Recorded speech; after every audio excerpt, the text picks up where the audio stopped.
जय हिंद। आइए हम देखते हैं पिन कोड के बारे में। पिन कोड की शुरुआत कब से हुई, कैसे ये कार्य करता है और हाँ, किन किन राज्यों में कौन कौन से कोड अपनाए जाते हैं जिसके चलते हमारे घरों पे सही ढंग से सही समय पर पोस्टल हमारे घरों पे पहुंच पाते हैं। तो आइए हम जानते हैं सर्वप्रथम पिन कोड। पिन कोड का जो फुल फॉर्म होता है वो पोस्टल इंडेक्स नंबर, एक समझिए कि इंगित करने वाला एक नंबर है। जीप जोन इम्प्रूवमेंट प्लान, ये दोनों चीज़ एक ही है।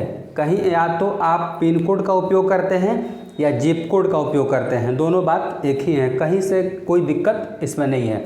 कहीं कहीं हम देखते हैं कि इसको एरिया पोस्टल कोड भी कह देते हैं, जो कि ये भी सही है। तो कह सकते हैं कि ये तीनों जो है वो एक ही चीज़ है, तीनों में अंतर कुछ भी नहीं है। इसकी शुरुआत की बात की जा रही है तो 15 अगस्त 1972 को की गई थी। 15 अगस्त 1972 को की गई थी। अब ये इस 15 अगस्त 2022 को ये 50 वर्ष पूरा कर लिया है। कितने वर्ष? 50 वर्ष। 50 वर्ष पोस्टल इंडेक्स नंबर मतलब कि पिन कोड अपना पूरा कर लिया है।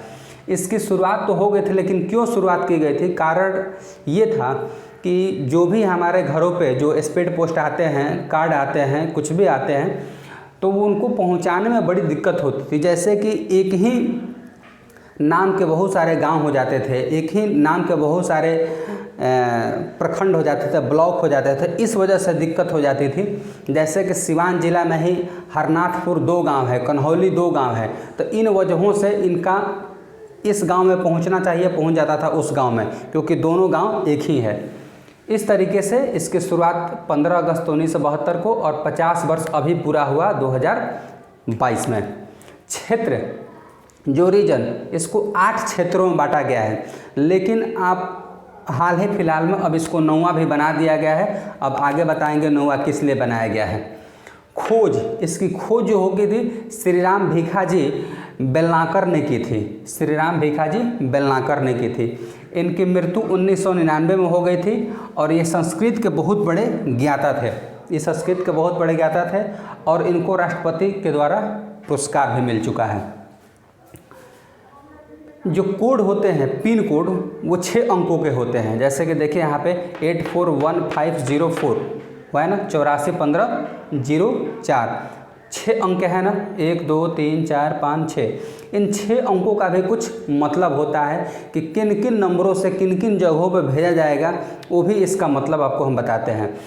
देख लीजिए, अगर शुरुआत के नंबर ये वाला पहला नंबर अगर 1 या 2 हो तो उसको नॉर्थ में भेजना होगा, मतलब कि उत्तर दिशा में भेजना होगा। अगर पहला अक्षर 3 या 4 हो तो वेस्ट, इसका मतलब है कि आपको वो चीज़ें पश्चिम दिशा में भेजनी होगी। और अगर पहला नंबर 5 6 हो तो साउथ, मतलब कि दक्षिण दिशा में आपको भेजना होगा। अगर पहला नंबर 7 8 हो तब उसको आप ईस्ट, पूरब की दिशा में भेजेंगे। मतलब भारत के जो भी दिशाएं हैं अलग अलग क्षेत्रों में भेजा जाएगा। 1 2 3 4 5 6 7 8 अगर हो तो इसके नामकरण कर देंगे कि 1 2 होगा तो नॉर्थ, 3 4 होगा तो वेस्ट, 5 6 होगा तो साउथ और 7 8 होगा तो ईस्ट। अब हम देखते हैं कि पहला नंबर क्या कहता है, दूसरा नंबर क्या कहता है, तीसरा और लास्ट के 3 डिजिट क्या कहते हैं। जो पहला होता है वो दिशा को दर्शाता है, जैसा कि आपको हम बता दिए। जैसे कि एक फॉर एग्जांपल ले लेते हैं 841504, इसको पहुंचाना हो ये एड्रेस पे तो कहाँ जाएगा, देख लीजिए, समझ लीजिए। 8 हम देखते हैं इसमें है, मतलब कि ये पूरब का है। अब देख लीजिए 8 84 80 से 85 बिहार और झारखंड, यहाँ 84 से शुरू हो रहा 8, इसका मतलब ये बिहार या झारखंड का होगा। अब हम देख रहे हैं कि 8 जो है वो अब आ गया पूरब दिशा में है, तो पूरब में आएगा आपको बिहार झारखंड, तो 8 आपको दिशा निर्धारण करता है, ठीक है ना, तो पूरब दिशा में वो है। अब 4 होता है उपक्षेत्र डिसाइड करता है। तो पोस्टल जो होता है वो अलग अलग क्षेत्रों में बांटा गया है। तो क्षेत्र आपका तो ये हो गया, लेकिन उपक्षेत्र भी बांटा गया है, क्षेत्र में उपक्षेत्र बांटा गया है। जैसे कि अगर पटना पहुंचा तो पटना से अलग अलग ज़िलों में कैसे पहुंचाएंगे, तो कुछ ज़िलों को मिलाकर एक उप डिवीज़न सब डिवीज़न बना दिया गया, मतलब उसको उप क्षेत्र कहेंगे। जैसे कि छपरा, सिवान, गोपालगंज, पूर्वी चंपारण, पश्चिमी चंपारण, इस सबको मिला के मुजफ्फरपुर एक उप क्षेत्र बना दिया गया है, वहाँ पहुँचाया जाएगा। अब मुजफ्फरपुर क्या करेगा, उसको छांट के आज जिला वाइज उसको भेजेगा। अब हम देखेंगे, पहला दिशा हो गया, दूसरा हो गया उप क्षेत्र।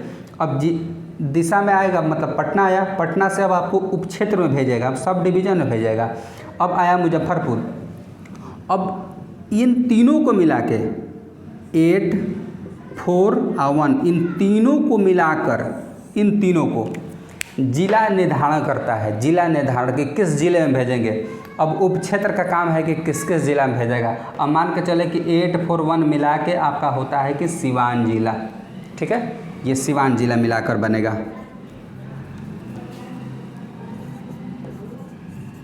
सिवान जिला। अब ये 3 लास्ट के जो कोड होते हैं 504 होते हैं, वो क्या इंगित करता है कि आपका किस डाकघर में भेजना है। तो 504 होता है वो रघुनाथपुर का है, सीवान में एक रघुनाथपुर प्रखंड है, वहाँ का ये कोड है 504।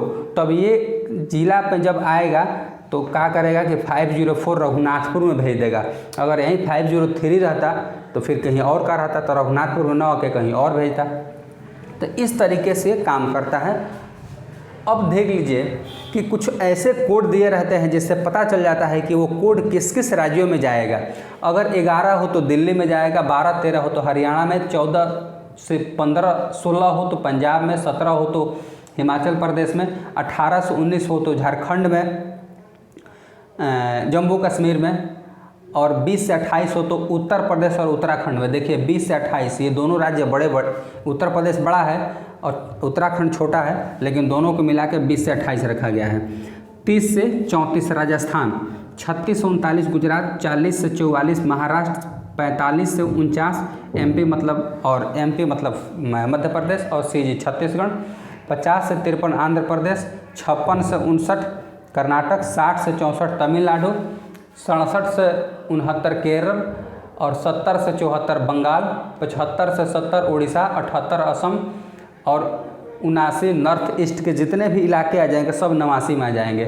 79, 80 से 85 बिहार और झारखंड और 90 से 99 आर्मी पोस्टल। आपको बताए थे कि 8 रीजन होते हैं, मतलब 8 क्षेत्र होते हैं, लेकिन 9वां भी बनाया गया है। तो 9वां यही आर्मी वालों के लिए बनाया गया है, ठीक है ना।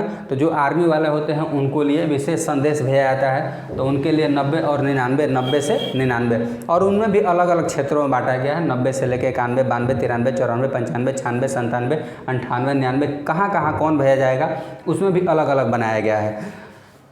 तो 9वां इसी के लिए प्रयोग लाता है। और 8 आप लोग देख ही लेंगे, 1 से शुरू होकर यहाँ पे देख रहे हैं कि 8 तक चला है। अब ये जान ली रहे कि 2-2 डिजिट में है, तो 2-2 डिजिट क्या दर्शाता है, यही शुरू का 2 डिजिट दर्शाता है, ठीक है ना। तो ध्यान में रखिएगा। पिन कोड के बारे में जानकारी कैसे लगी आप कमेंट में बताइएगा। और हाँ, ऐसे ही यूज़फुल जानकारी के लिए, ऐसे ही महत्वपूर्ण जानकारी के लिए चैनल को सब्सक्राइब करें, लाइक करें और शेयर करें, कमेंट करें। मिलते हैं नेक्स्ट वीडियो में ऐसे ही महत्वपूर्ण जानकारियों के लेके। तब तक के लिए धन्यवाद।